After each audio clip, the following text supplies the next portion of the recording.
నాగమల్లి చెట్టు ఇది. నాగమల్లి చెట్టుకి నాగమల్లి పూలు. ఈ నాగమల్లి పూలు అంటే పరమేశ్వరుడికి, ఈశ్వరుడికి చాలా చాలా ఇష్టం. అలాగే అరుణాచలం భగవాన్ రమణ మహర్షి గారు కూడా చాలా ప్రీతి. ఈ నాగమల్లి వృక్షం కింద ఆయన ధ్యానం చేసుకుంటూ ఉండేవారు, కూర్చుంటూ ఉండేవారు. ఈ ఈశ్వరుడికి ప్రతిరూపమే ఈ నాగమల్లి పుష్పం. ఇదిగో చూడండి, నాగమల్లి పుష్పం చుట్టూ 6 రేకులు ఉంటాయి. అది ఓ సర్పం కింద ఉండి ఆ లోపల భాగంలో శివలింగం కింద ఉంటుంది. శివలింగం పైన నాగసర్పం, చుట్టూ 6 రేకులు.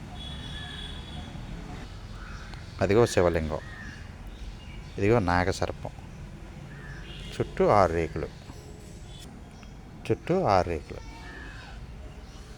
ఓం నమ శివాయ. చూశారుగా, నాగమల్లి పుష్పం చుట్టూ 6 రేకులు, మయాన్ని చిన్న బుల్లి శివలింగం, పైన నాగసర్పం. జై అరుణాచల. ఓం నమ శివాయ. హర హర మహాదేవ్. శంభో శంకర.